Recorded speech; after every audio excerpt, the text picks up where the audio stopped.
माझे वय थोडे जास्तच होते, पण माझ्यामध्ये आता सुद्धा फार गोष्टीची गरज भासत होती. कारण प्रत्येकाला अनेक गोष्टी वेळेवर आणि बरोबर मिळणे महत्त्वाचे असते, पण माझ्या बाबतीत तसे कधी झाले नाही आणि त्यामुळे मनात निर्माण होणाऱ्या गोष्टी वाढत चालल्या होत्या. माझे नाव रेखा आहे. लग्नानंतर मला कळून आले की माझा नवरा पिणारा आहे आणि तो ड्रायव्हर असल्यामुळे मला त्या गोष्टी बरोबर मिळत नव्हत्या. तो सकाळी कामावर जायचा आणि संध्याकाळी पिऊन येत होता. आता पिल्या मला हवे ते देऊ शकत नव्हता. तसेच तो जास्त बाहेर असल्यामुळे मला अजूनच त्या गोष्टीची आठवण यायची आणि असेच दिवस जाऊ लागले आणि आता तर माझ्या लग्नाला अनेक वर्ष होऊन गेले होते. आणि एकदा आमच्या घराजवळ एक सुंदर असा दिसणारा मुलगा आला. आमच्या बाजूला जे लोक राहत होते हा त्याचा नातेवाईक होता. अगोदर तिथे नवरा बायको आणि त्याचे 2 मुले राहत होते आणि आमच्या ते फार चांगल्या परिचयाचे होते. नेहमी आमचे घरी येणे जाणे सुरू असायचे. तो मुलगा आला त्या दिवशी मी बाहेरच उभे होते. त्याची उंची फारच छान, तसेच बॉडी पण खूपच चांगली होती. त्याची आणि माझी नजर एक झाली. तो डायरेक्ट माझ्याकडे आला आणि म्हणाला, तुमचे नाव रेखा आहे का? मी त्याच्याकडे बघितले आणि म्हणाले, हो, माझे नाव रेखा आहे.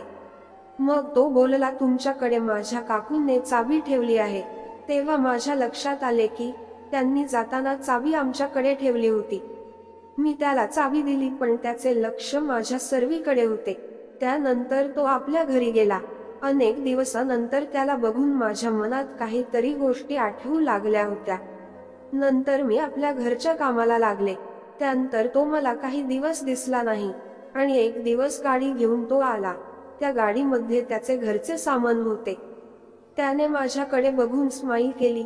मी पण त्याला स्माईल दिली. आता मला समजून आले की हा इथे राहायला आला आहे, पण त्याचा सोबत दुसरे कोणीच दिसले नाही, तो एकटाच होता. एकदा तो घरी आला तेव्हा मी किचन मध्ये काम करत होते. त्याने मला आवाज दिला तर मी बाहेर आले. तो छान तयारी करून होता आणि मी आपल्या घरच्या कपड्यामध्ये होते आणि डायरेक्ट किचन मधून त्याच्या आवाजामुळे बाहेर आले. त्यामुळे माझी स्थिती थोडी वेगळीच होती. तो म्हणाला, ही चाबी तुमच्या जवळ ठेवा, कारण माझे काका काकू येणार आहे.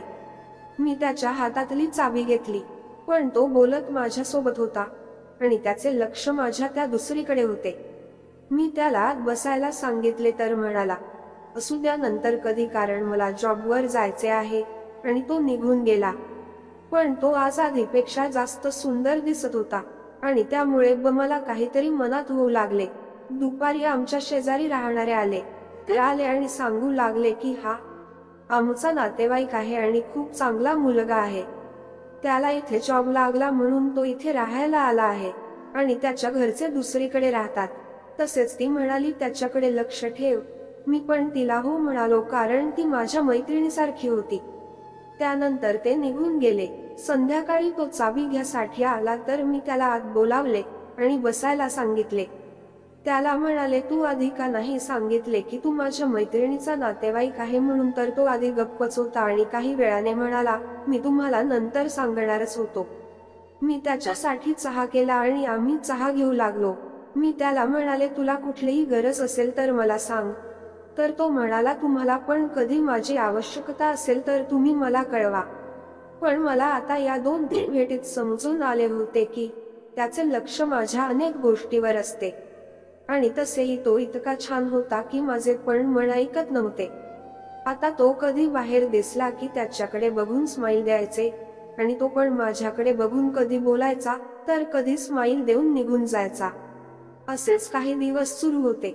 एकदा असे झाले की माझ्या नवऱ्याने सज्जावर डबा ठेवला होता आणि तिथे माझ्या हात पुरत नव्हते. वरून माझे वजन पण जास्त असल्यामुळे मला चढता पण येत नव्हते. म्हणून मी त्याला आवाज दिला. तो आला आणि मी त्याला म्हणाले, हा डबा काढून दे, कारण मला काढता येत नाही. आता तो डबा काढत होता आणि मी त्याच्या मागे होते. त्याने डबा काढला आणि माझ्या हातात दिले, पण तो डबा जड होता.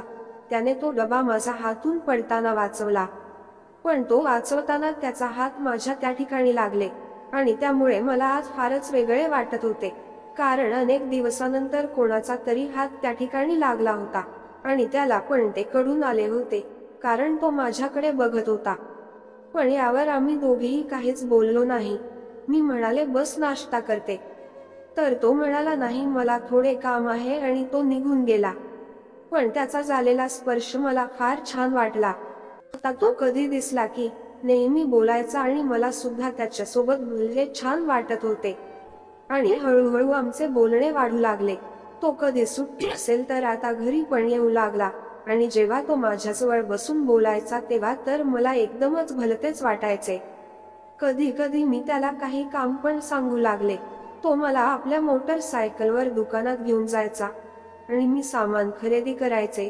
पण मी जेव्हा त्याच्या मोटरसायकलवर बसत होते तेव्हा थोडं जवळ बसायचे, कारण मोटरसायकलची सीट थोडी लहान होती आणि त्यामुळे माझे ते त्याला अनेकदा लागायचे. तसेच मला कळून आले होते की तो पण त्याचा आनंद घेत होता. तसेच मला पण फार छान वाटत होते.